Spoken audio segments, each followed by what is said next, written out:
Reading with your kids. Hola, ni hao, konnichiwa, assalamu alaikum, shalom, mahaba, ciao, bonjour, namaste, jumbo, bienvenidos. Hey, my name is Jed Lee. You are listening to Reading with Your Kids. We are beaming out to you and the entire world from the lovely, book-loving neighborhood of Reedville, the most beautiful neighborhood in all of Boston. Here at Reading with Your Kids, we celebrate the power of stories. Stories that inspire, uplift, and remind us how strong families become when we read together. Whether you're joining us from the kitchen table, your classroom, or your car, we are so very happy that you're here. Please help spread the word about the show by letting all of your family and friends know that they can hear us on the WREB AM/FM 24/7 radio network. And they can find us on the iHeartRadio app, on Spotify, Apple Podcasts, Good Pods, Podcast Addict, CastBox, Amazon Music, Audible, Player FM, YouTube. Wherever you find your favorite shows, you can find Reading with Your Kids. Really wonderful show lined up for you today. Tracy Wolff is up first. She is here to celebrate her middle grade novel called The Aftermyth. And later in the show, we'll be meeting Eric G. Reed. His new picture book is Dad, Someone Took the Moon. This episode of Reading with Your Kids is brought to you by When Fred the Snake and Friends Go to the Beach, written by Dr. Peter Cotton. What if your next beach day turned into the adventure of a lifetime?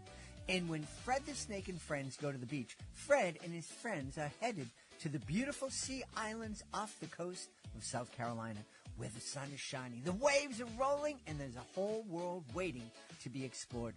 From sandy shores to ocean discoveries, Fred and his pals dive into the day with laughter, curiosity, and friendship. Whether they're exploring the coastline, meeting new sea creatures, or simply enjoying time together, every moment is a reminder that the best adventures are the ones we share.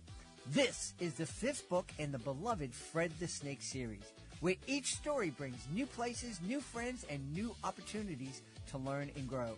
Written by Dr. Peter Cotton, renowned physician, teacher, and now gifted storyteller for children, these books continue to delight families with their warmth, imagination, and heart.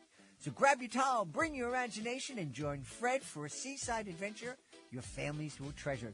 Because with Fred the Snake, real magic happens when we choose kindness and become a friend. Joining us right now from the great state of Texas, our guest is here today to celebrate her brand new middle grade novel. It's called The Aftermyth. Please welcome to the show, Tracy Wolff. Tracy, how are you?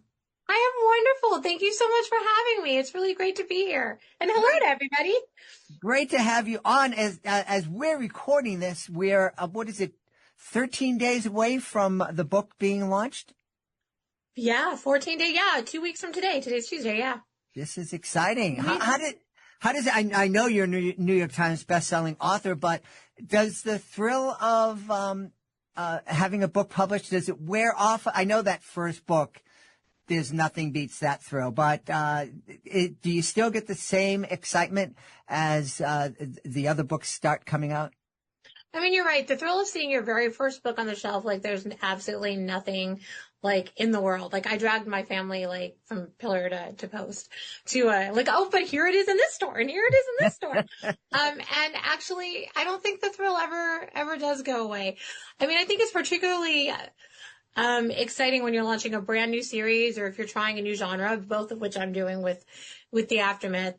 And it's always a little more when it's a book that's like really close to you and one that just really, you know, is like a book that means so much to you. And The Aftermyth means a lot to me. There's a lot of me, a lot of, you know, just a lot of little special, things. Like one of the things is I didn't realize when I sat down to write it, but about halfway through, I realized what I was doing as I was writing the main character I was actually writing my best friend and then her sidekick. So Penelope is very much like my best friend and college roommate.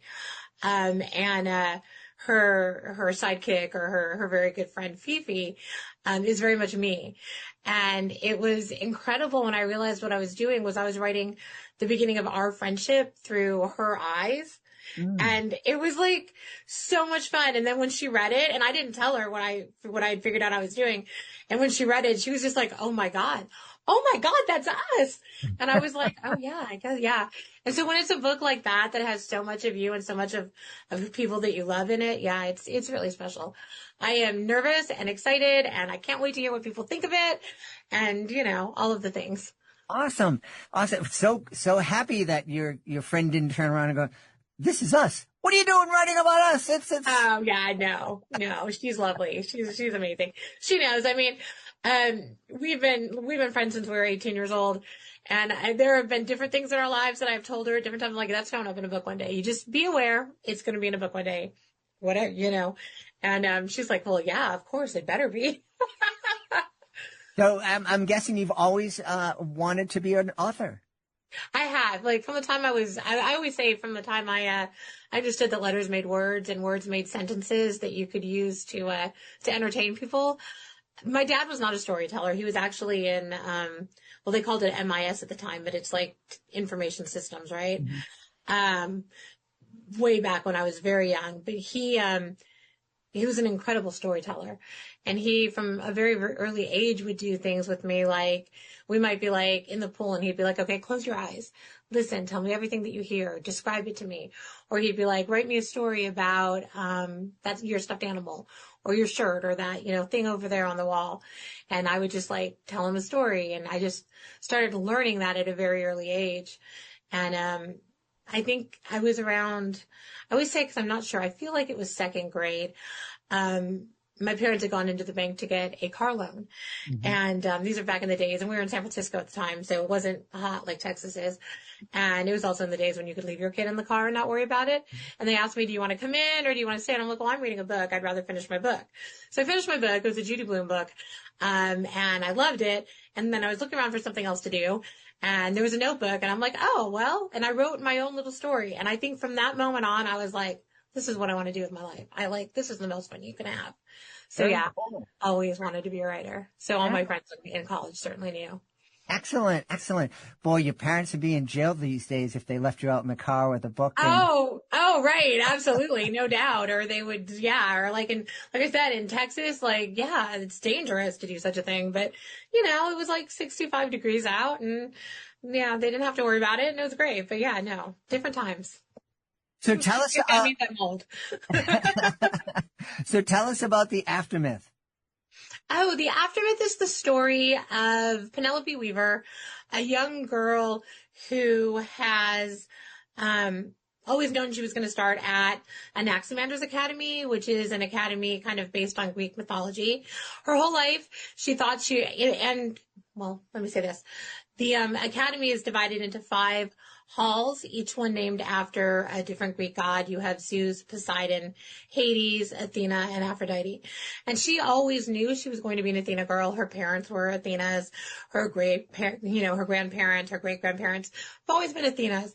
And she was sure that was where she was going to end up. Well, from the moment she sets foot on the path to Naximanders, everything that can possibly go wrong for my very serious, very studious, very planning little girl, 13 years old, sends her on a different path, and she ends up in a hall. The hall she wanted least is where she ends up. And it's about her kind of finding out that, maybe there's more to you than you think, and maybe there's more to the world than you ever imagined. But when I sat down to write this series or come up with the idea for the Aftermath, I call it her story. I really wanted to take a look at some of these myths that we've learned about forever, and kind of look at how they were formed. So each book is going to kind of take on a different myth. Mm-hmm. And Aftermath takes on Pandora's box, which is a myth that has honestly always kind of stuck in my craw. Because if you look at it, right, you have a male god, Zeus, going to another male god, Hephaestus, and saying, hey, I'm really mad at these 2 male titans, Prometheus and his brother Epimetheus, mostly Prometheus, and I want to punish them. So I need you to make me a woman who will be beautiful and all of these things, and then we'll give her gifts from all the gods. And then one of the gifts we're going to give her is this unending curiosity, and then we're going to give her a jar. and we're going to fill it with all the bad things in the world, and we're going to tell her she can do whatever she wants, but she can't open that jar. And then I'm going to send her down, and I'm going to get Prometheus, who I'm really mad at because he stole fire from the gods to give to man. I'm going to give her to Prometheus, and then she is going to like make his life, really, really difficult. And she's going to do this terrible thing. And Prometheus is like not an idiot. And Prometheus is like, you're mad at me. You want to give me a woman. So already, first of all, we're dealing with like woman is chattel. Let me just give you to her to you. But then also like, you're really mad at me. I don't think this is a good idea. So then he goes to his brother and says, I don't think this is a good idea. If Zeus offers you this woman, you should not take her. And Epimetheus is like, yeah, okay. And then he sees Pandora and he's like, yes, please. Come on over. And he ends up marrying her. And then she ends up opening the box and bad things happen. And I'm like, so let me get this straight. Two male gods were mad at two male titans, and they decided to punish them. They were going to create a woman who was going to do these things. And that Pandora is the one who's been blamed for all these years? Like, how is this actually her fault? Like, she literally did what they created her to do. I'm like, and so I kind of wanted to like take a look at that and say like, you know what? We tend to look at history from the side of the winner, the side of whoever's in charge, right? What happens if you look at it from another side? What does that side look like? And that's kind of what I'm exploring as Penelope is going through all the adventures of a school that turns like a Rubik's Cube and upside down waterfalls and being, in this house or this hall that she doesn't expect to be in and having these friends who she does not expect to have. Also exploring like the idea of what these myths mean in this culture and do we accept them or do we start to question them? And what do they say about our world and the world that created them? That's a mess. There is a lot going on in that middle grade novel. There is, yes. Yeah. What's your technique? Because I love learning about authors and illustrators' creative process. And there are some books that I have a hard time just keeping. You have to keep notes to keep the character straight in my mind as I'm reading the story. How do you keep everything, the characters, the halls, the myths, the perspective? How do you keep that all straight as you're creating it?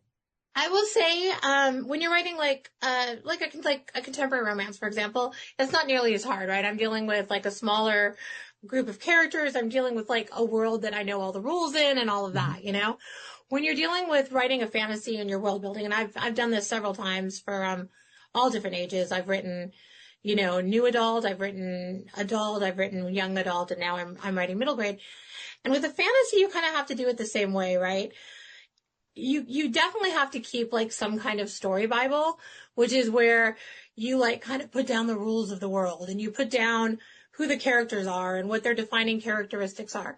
Like you remember them. Obviously, I know who Penelope is. I know who Fifi is. I know who their group of friends are. But I don't remember the name. I might in 6 months not remember the name of the professor of this class, right? So then I'm going to have to like, and what they look like. So I have a story Bible that'll tell me that. In the old days, it used to be, honest to God, like just a box or a notebook that I would just throw things in, little scraps of paper. I'd like write, oh, blah, blah, blah. And that was, and then at the end I would deal with it. Now, not always, but now I try to, as I'm going along, to be a little better about it. I will say with the Aftermath, there was so much world building in this first book and so many introduction of characters that I did end up ordering this massive, massive bulletin board that I like laid across my dining room table. And I like divided it by terms of characters, halls, plot, and setting. And it was really like, and it stayed there on my dining room table for the entire time I was writing the book. So anytime we had company over, I'm like, sorry, we're eating in the kitchen. Now, do you have the universe, the world created before you start telling the story, or do you have an idea and the world is kind of shaped, and then you go in and you come to a point and you think, you know what, it would be really fun if gravity didn't work in this particular corner of the world? It's a little bit of everything, right? Mm-hmm. I think that there's a librarian whose name I cannot remember, but she's so smart, and she actually used to lecture on this. And she talks about there being 4 doorways into story, right? You can enter a story through character, you can enter it through setting, you can enter it through conflict, or you can enter it through language. right? She said most of the, big bestsellers will have like at least like 3 of those 4 things, right? But when I heard that, it made sense to me because I also think that authors enter stories that same way. Like we all have things that we are better at than other things and things that we enjoy doing more. Mm-hmm. I tend to always enter a story through character. I have a very good friend who is my brainstorming partner for many years, and she always enters through conflict. And so when we would like first have an idea, I'd be like, so who is she? And then she would be like, but what is she doing? And then I would be like, so who is she? And we would go back and forth and like totally unironically, like, and not even realize this is what we were doing until one day we're like, oh my God, this is just how we tell stories differently. So I tend to like have an idea like, okay, I want to write a Greek mythology story, or I want to write a vampire book, or I want to do whatever. And I don't really know yet what I really want it to be about. I know that I want to like maybe look at mythology and look at like the questions. Okay, so that's what I know. And then I say, now who is the character that I want to put in this situation? And then I start kind of thinking about that.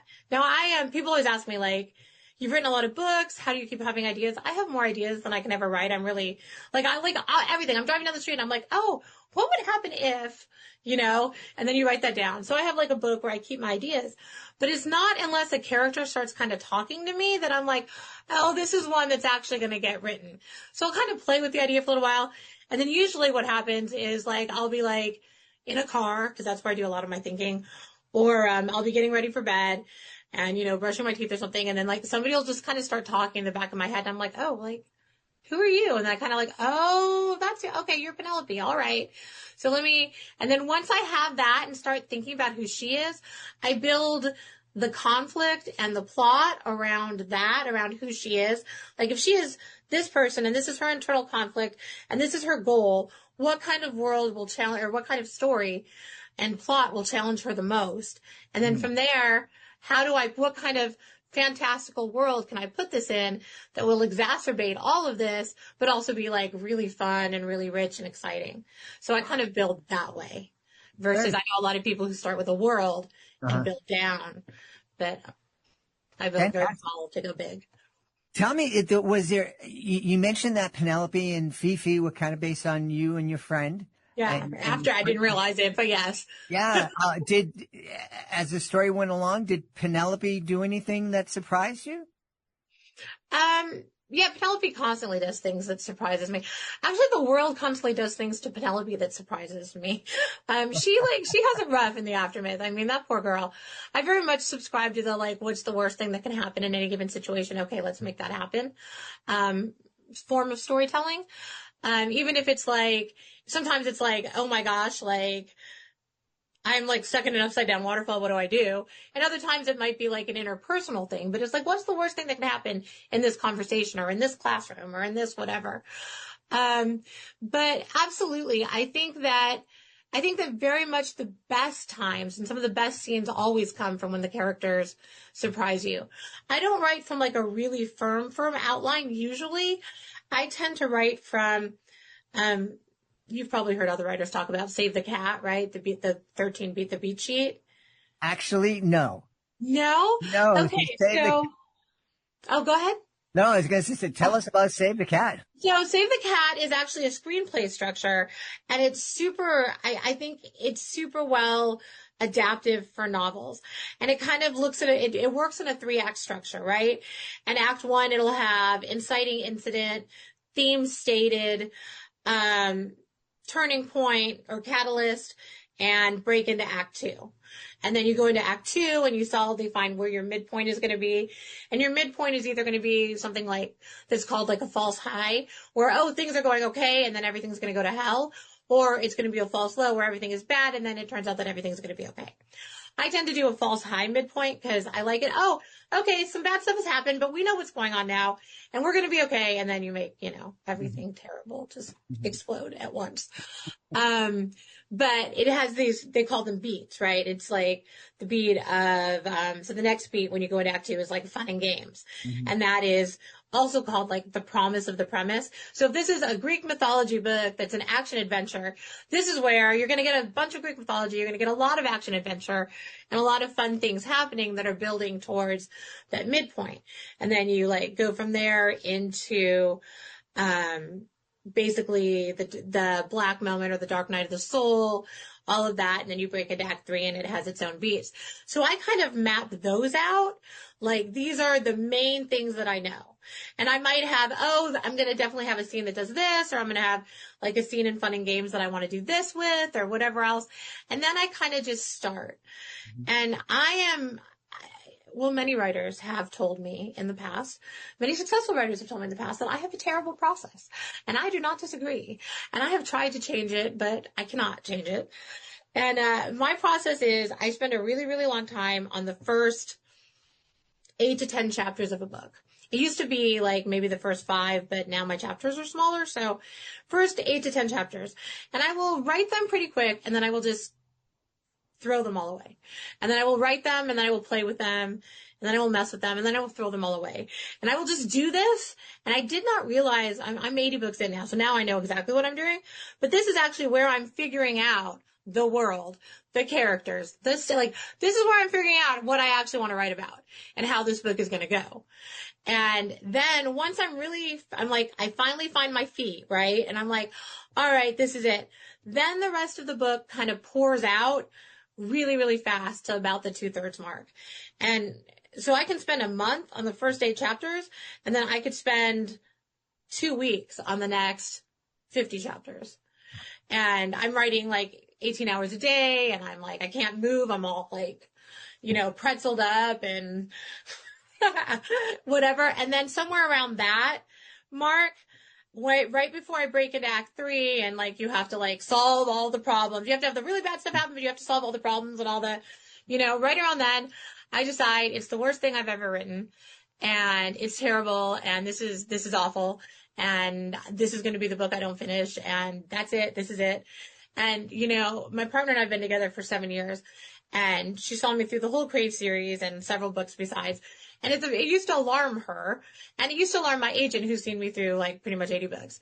But the last, I think it wasn't The Aftermath. I think it was the book I wrote after The Aftermath. I like threw myself across the bed, and I'm like, that's it. This is it. It's awful. And I was whining to my agent, and she said, well, you are right on track then. This is perfect. Take 2 days to wallow, and then you're going to write the end of the book. And, I get so mad every time they tell me that, and then they're always right. Yeah. I wallow for like a day and a half, and then I go back and I'm like, wait a minute, this isn't so bad. Oh, I know how to fix that. Okay. And then I write the end of the book. So that is my very awful, very convoluted process, but that is how I write a book. I think writing a story about an author who goes through that process could be pretty fun. Maybe. Yes. And there's a lot of whining. There's a lot of like 3 o'clock in the morning, like, eating of M&Ms and, as you try to figure out what happens next, and lots of scribbled notes, but it is fun. Or I guess I wouldn't still be doing it. Absolutely. Hey, let's tell everybody where they can go to find out more about the Aftermath and find out more about you and all 80 of your books. Oh, awesome. The Aftermath is going to be available in 2 weeks, pretty much everywhere books are sold. And you can find me at my website, Tracy Wolff Author. And you can also find me at Tracy Wolff Books on Instagram. And I also have a readers group called The Wolf Pack on Facebook. Oh, and cool. That's where you can find me. We've had a great time speaking to the author of The Aftermath. It's a new middle grade novel from our guest, Tracy Wolff. Hey, Tracy, thanks so much for being on Reading with Your Kids. Well, thank you so much for having me. It's been really delightful.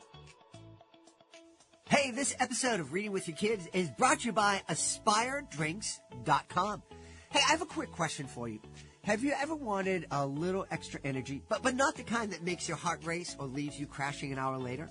Well, that's exactly why I want to tell you about Aspire Drinks. You'll find them at AspireDrinks.com. Aspire calls itself a healthy energy drink, and honestly, that description really fits. Instead of loading you up with sugar or extreme caffeine, Aspire delivers a gentle, steady boost with 80 milligrams of natural caffeine from green tea and guarana. That's about half the caffeine of most energy drinks, enough to help you stay focused without the jitters or the crash. It's also 0 sugar, 0 calories, and 0 artificial additives. which makes it a great choice for parents, teachers, and anyone trying to make healthier choices while still getting things done. And get this, it actually tastes great. Light, crisp, and lightly sparkling with flavors like sweet cherry, raspberry acai, mango lemonade. That's what I love. No heavy aftertaste and easy on the stomach. Aspire is packed with B and C vitamins, biotin, and ginger. And it's vegan, gluten-free, keto-friendly, really designed for real life. And just for Reading with Your Kids listeners, you can get an exclusive discount of 20% off. That's the highest discount available when you shop at aspiredrinks.com and use our promo code READ. That's READ at aspiredrinks.com. Healthy energy done right. Attention, this important consumer alert is brought to you by CBC Funding. Hey, did you know it's possible to receive upfront money from your structured settlement, annuity, or pending lawsuit? It's true. If you are receiving a structured settlement spread out over time and you want a lump sum amount delivered immediately, then you need to call CBC Funding. With your cash today, you can pay off credit card debt, pay medical bills, fund your education, or improve your home. You don't need to wait. Structured settlements are commonly used to resolve personal injury lawsuits. Annuities, they're designed to spread payments out over 10 or 20 years. For many of you in need of money today, this simply does not work. If you have a structured settlement and you want cash now, call CBC's Settlement Funding. Here's the number. 800-442-0665. 800-442-0665. That's 800-442-0665. This episode of Reading with Your Kids is sponsored by Ramble Office. You know, before I tell you about Ramble Office, let me tell you about what travel used to look like for me. When I take the Reading with Your Kids studio on the road, it was like a lot. I had one box for the mixer, another case for microphones, a satchel for my laptop, cables everywhere. And I always felt like I was forgetting something. That's why Ramble Office really clicked with me. Rambo takes everything I used to juggle, tech gear, personal stuff, and puts it into one smart, great-looking unit that's designed to be a mobile office, not just luggage. Everything has a place. Everything stays protected. And when you get to where you're going, you're ready to work. Instead of digging through bags or repacking your life every time you move, Rambo keeps your setup organized and ready to deploy.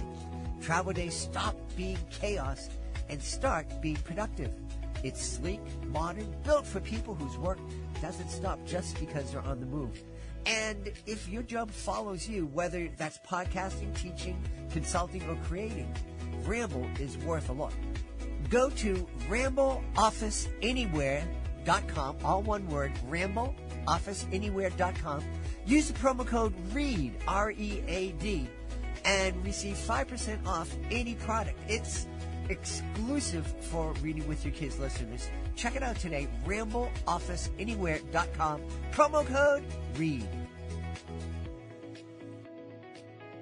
Join us right now from the beautiful state of Georgia. Our guest is here today to celebrate his new picture book. It's called Dad, Someone Took the Moon. Please welcome to the show, Eric G. Reed. Hey, Eric, how are you? I'm great. I love your enthusiasm. I need that today. Thank you. Well, you know, we're out here celebrating books. Well, actually, we're celebrating reading together. And to me, that is such an important thing. Everything in my relationship with my kids was built on that foundation of reading from the time they came into the world, and they couldn't do anything on their own. Just reading together with them, spending time together, having conversations, looking at pictures together. It was all built on that reading. And boy, it's the greatest gift in the world, having the honor of being a parent or a caregiver.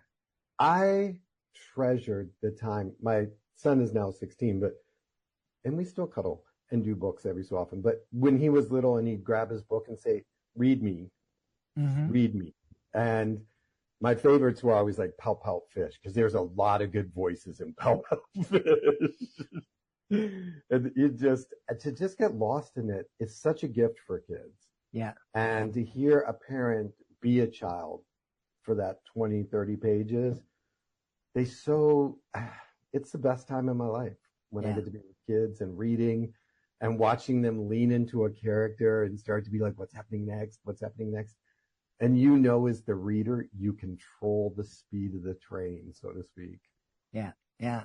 It's been a while since we occasionally get to take care of our little neighbor a couple of doors down, and I love reading to him, and I miss it so much. We were taking care of our grand dog. We don't have grandkids yet, but we was taking care of my grand dog, this beautiful 70-pound pit bull, not pit bull, he's not a pit bull. And I was reading to him and doing the voices, and he was loving it. And it's so much fun, and it's such an honor to be able to do it. It's funny you say that, because I tell people that are authors or readers, do it to your dog. Because if your dog pays attention, you're winning. If their ears go up, you're on. They are the most natural reaction to voice. And when you got a dog engaged and they're like staring at you, you're like, now I can control a 5-year-old. So what kind of voices are we going to be making when we read Dad, Someone Took the Moon? Well, funny, Dad, Someone Took the Moon started as somewhat of a satire to my son.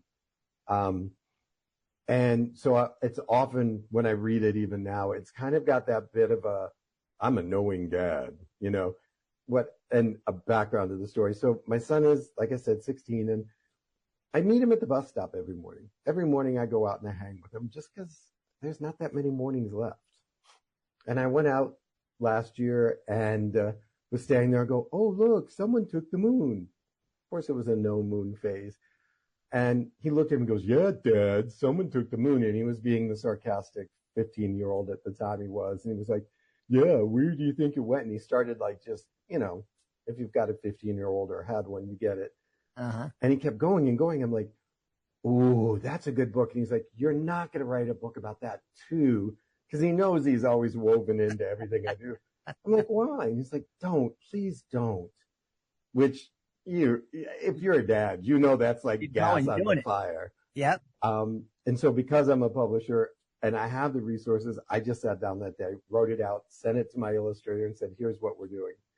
And so I sort of wrote it as if he was still 5 or 6 years old and he was out exploring. Like he woke up that morning, went to the bus stop, discovered the moon was missing, and then came home and went on the adventure of finding it. And I put Easter eggs all throughout it for him. Like the teddy bear that he slept with is in the illustrations, his fish, all these little memories that and I gave it to him on his 16th birthday. Now that he was turning 16, would probably naturally, he's not going to sleep with this Star Wars blanket anymore. Uh-huh. And so it was funny because he was really mad at me, which mission accomplished. Then he asked where it was going to go in the world.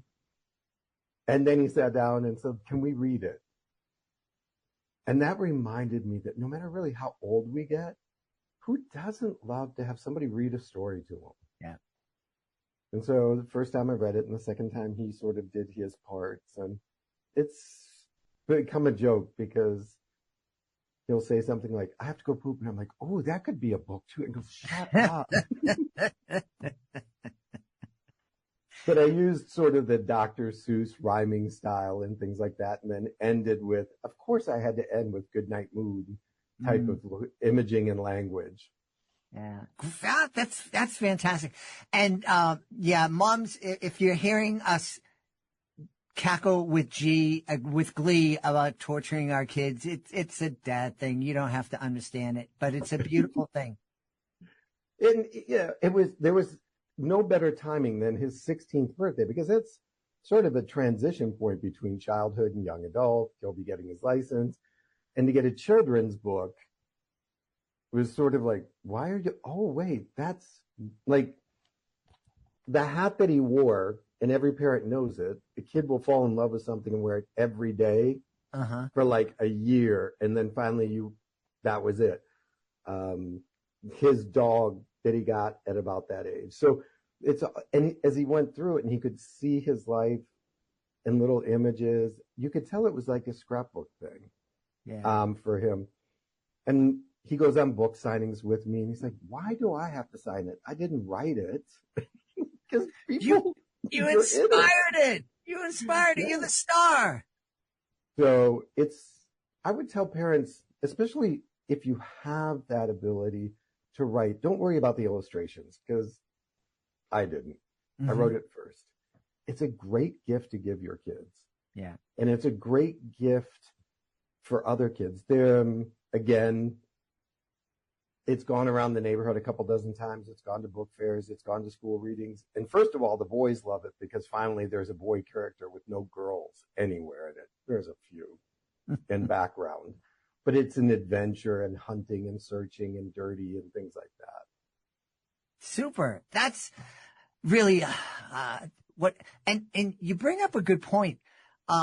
We've talked a lot here on the show about giving picture books to kids graduating from college, from high school, to adults. It's a great thing. You know, you give somebody an adult novel that's 400 or 500 pages long. They may never have the time to read it, but if you can share a picture book with with a message that's pertinent to the person you're giving it to, that's something they can sit down and read it real quick and really be touched by. And the ones that I give out high school through college are, and I'll probably get the title wrong. Well, I know I'll get the Little Prince right. The other one's the horse, the mole, and the rat.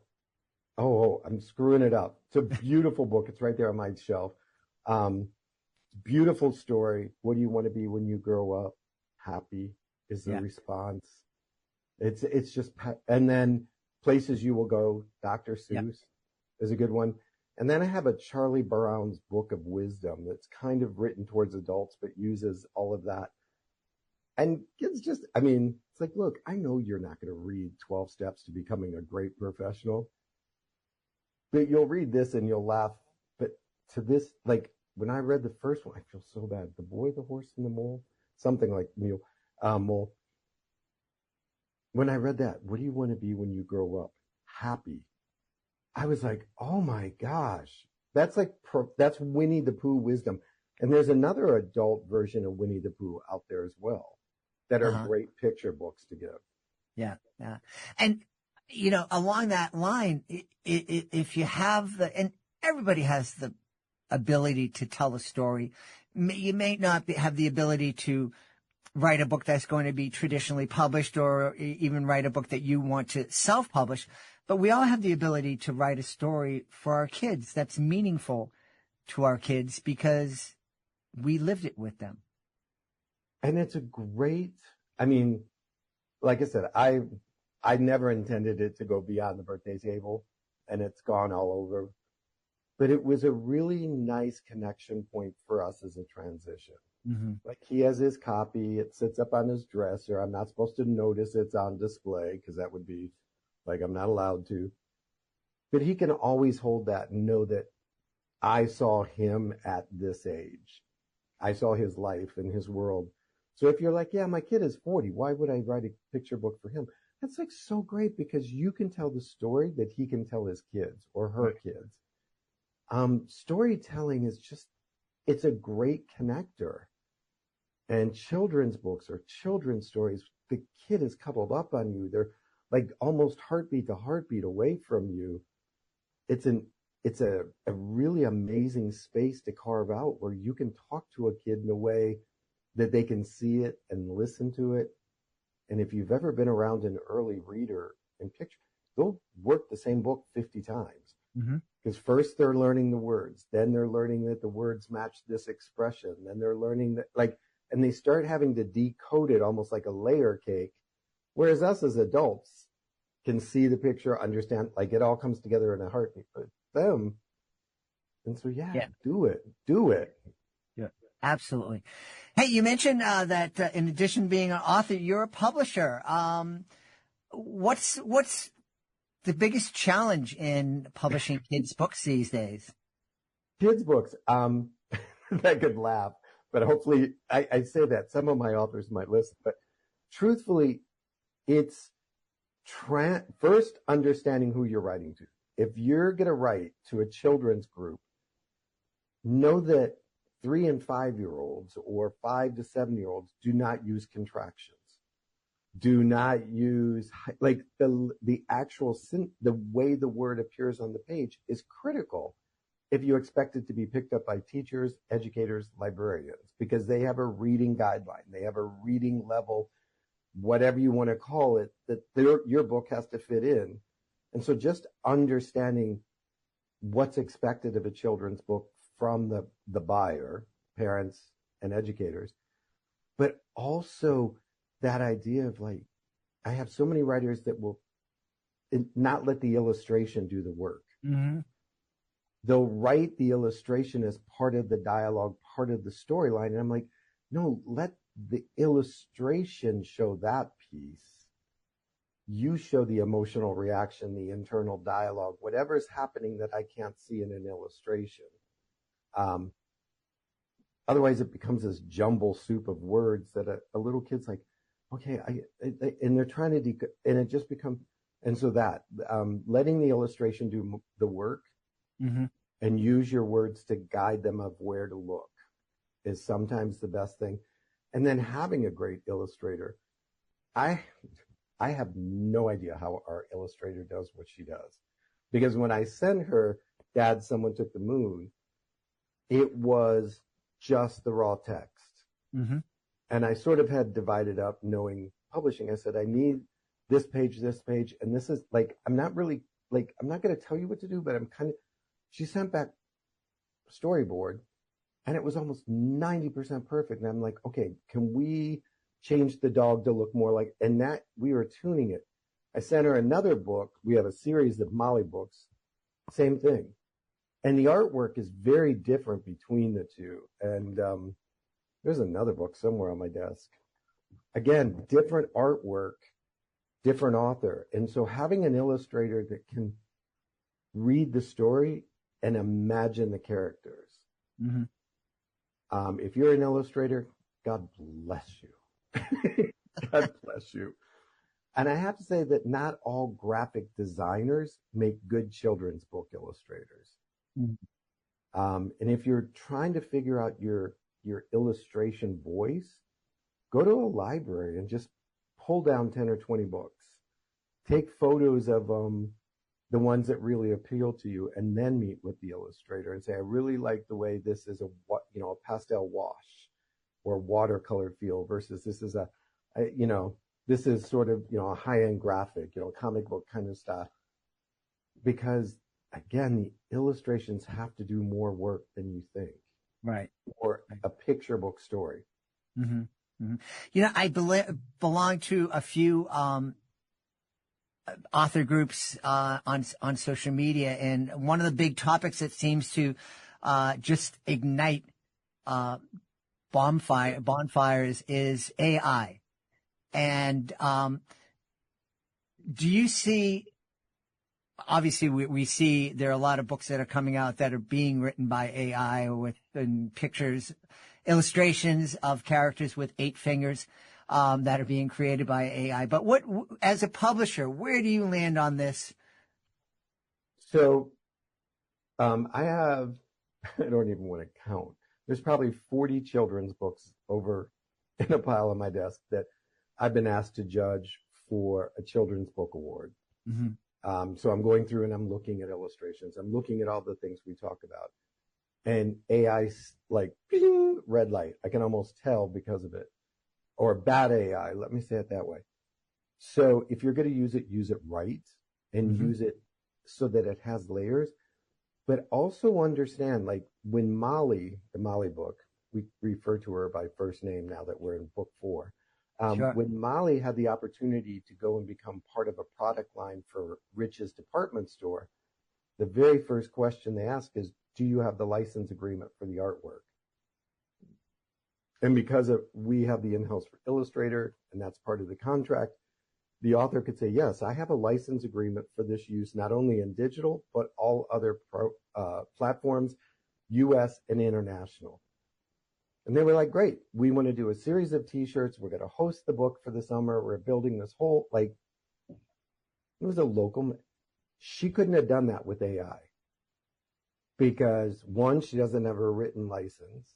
Mm-hmm. Two, no big corporation is going to take the risk of have somebody walk in and go, wait a minute, everything except the hair color was an illustration I did over here and I'm the original illustrator, and have to detangle all of that. And so as wonderful as AI is, as many picture books as I see using it, realize that you could be handicapping yourself from going bigger or wider. And if you want to go to book 2 and going back to AI and having them generate Betty jumping instead of Betty sitting, and Betty not start to get morphed and like it can start to get very hard unless you're a professional illustrator. Right. One of the things I really appreciate, Eric, is that you're looking at this, and your answer shows me that you're thinking about this, as opposed to what I'm seeing online, which is, hey, burn it at the stake, or I'm going to use it for life isn't, black and white. There are different shades of gray. And when something is here and it's part of our life, we have to figure out the ways to use it and the ways not to use it. I used it probably 20 minutes before we started talking because I can see the cover in my head. Like I got the cover for a book we're working on for a client, and I was having difficulty communicating. So I said, let me pop open AI, let me sort of get a rough out, get it done, get the form, like get it. And once I could see it, it was like, great. Now I can send that to our illustrator and she can understand what I meant about position and placement and all that, and replicate it at a professional level that I can lift the font and use it on the website, lift the font, like I can start to use it as the base. Mm-hmm. Would I have taken that same cover and converted it to a full book in Canva and then published it? Totally practical, totally doable, but I don't know what font was used by AI. And if I want my marketing and my branding and my t-shirts and everything that builds out of it to look the same, I need to know that font. I need to know that color code. Mm-hmm. Yeah. And so there's a tool, and use it. It helps reduce resistance and get you moving, but also know what you're selling away in the process. Mm-hmm. Mm-hmm. Yeah. So I think it's so very, very important. Your publishing house. First off, tell us the name of the house. Well, it's a skinny brown dog who hence is on the cover of the book. And if you go to the website, the story is, but when my son was just a little younger than that, we went to look at dogs, not to get a dog, but to look at dogs. Every parent knows those air quotes around that. And I saw a dog I really loved. It was a man dog. I wanted that one.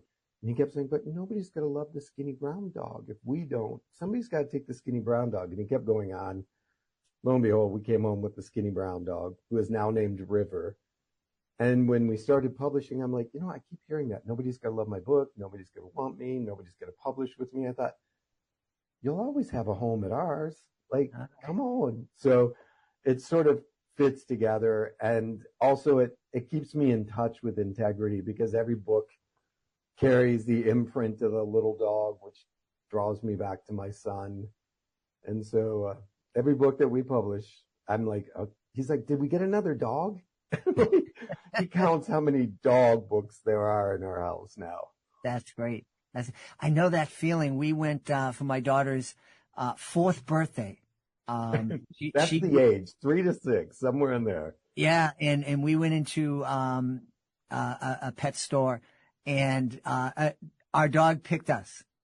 It would, she's looking and she's pet this dog, and then my wife's like, let's look at some other dog. And this one border collie just would not take her eyes off my daughter, and I'm like, I think we've been picked. I don't think. I've seen an adoption agency online that's what they do. They put all of the wannabe parents in a circle, and then they just drop puppies and dogs in the middle, and whatever dog ends up on your lap is the one you have to take. Yeah, that's very. We need another dog here. Anyways, I've got some you can borrow. I've got 3 now. if somebody is interested in, did someone take the moon, or if somebody's interested in perhaps talking to you about publishing their book, where can they go? Well, Dad, Someone Took the Moon is available in, what do we say, all the retail outlets, Amazon and other. I would encourage you, just as an independent author, support an independent bookstore. It may take you an extra couple days to get the book if it's not shelved, but independent bookstores are the lifeblood of independent authors. They give us a place to speak. They give us a place to put our books.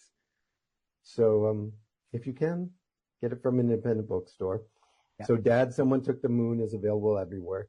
And then if somebody wants to chase me down, they can do it through skinnybrowndogmedia.com. And on social media, I'm Eric G. Reed, everything. Awesome. We've had a great time speaking to the author of Dad, Someone Took the Moon. Our guest has been Eric G. Reed. Hey, Eric, thanks so much for being on Reading with Your Kids. Thank you, and thank you for inspiring reading. Well, that's a wrap for this episode of Reading with Your Kids. If this episode made you smile or gave you something to think about, please consider sharing a link to the show with someone you love. Just share a link to the show with someone you just feel kind and like hanging around. Please also consider leaving a 5-star review, and of course, we would love it if you could subscribe to the show wherever you find your favorite shows. We are especially big fans of the iHeartRadio app because they nominated us for their Best Kids and Family Podcast Award. That was amazing. My beautiful wife and I went out to L.A., walked the red carpet. It was so funny. We were walking the red carpet. All these photographers are taking a picture. My wife turns to me. She said, "What are they taking a picture for?" And I said, "Well, because we're like nominees. We're like big famous." Actually, I said, "I have no idea why they're taking that picture." But it was a lot of fun, and we hope you've had a lot of fun listening to Reading with Your Kids. Hey, if you're on social media, would you consider connecting with us? Facebook.com/Reading with Your Kids, at Reading with Your Kids on Instagram, at Jedley Magic on X, and of course, our on YouTube, youtube.com/Reading with Your Kids, and our website, readingwithyourkids.com. Hey, if you are the author of a great children's book, or if you know an author of a great children's book, please be sure to visit readingwithyourkids.com and click on the Authors Click Here button up at the top of the page. That's going to tell you how you can be a guest here on the show. Being a guest, it's fun, it's easy, and it gives you the chance to tell thousands of Kidlit fans all over the world about your fantastic children's book. Now, how do I know it's fun? Well, because at the end of every episode, without fail, the end of every interview, guests return and they say, "Thank you so much. That was so much fun. I was really nervous." So if you've never been on a podcast before, no worries. Just come on Reading with Your Kids. You're just going to have a conversation with a friend you haven't met yet. I want to thank the folks who made today's show so wonderful.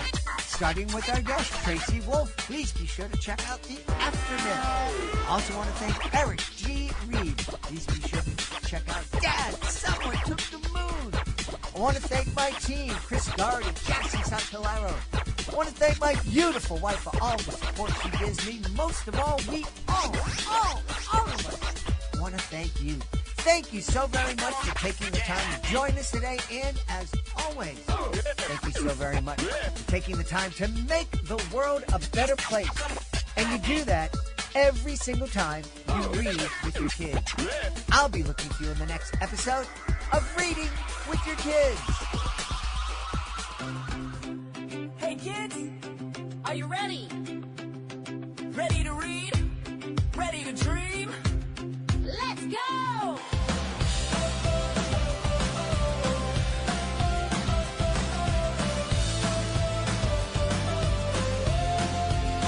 Let's go!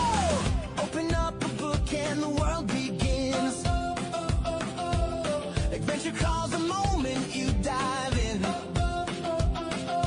Flip that page, who knows what you'll see? A dragon, a robot, a mystery. Every chapter is a brand new ride. With a passport stamped inside your mind. So grab a book, let the fun begin. Every reader is a champion. Read for fun. Raise your voice and shout it loud. Read for fun. Be a dreamer, brave and proud. Stories take you anywhere, from mountains high to underwater air. So come on, everyone. Ready for fun.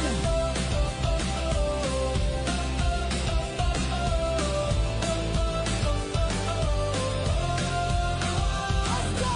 Reading in the morning or late at night, under a blanket with a flashlight bright. Silly stories make your belly laugh. Epic quests need a treasure map. Superpowers hiding in each line. And guess what? You've got yours inside. Open a book and let your heart explore. Read one story, then read more. Read for fun. Let the words all come alive. Read for fun. Every page helps your dreams thrive. Fly with fairies, dance with space raccoons. Ride a comet straight past the moon. So come on, everyone. Ready for fun.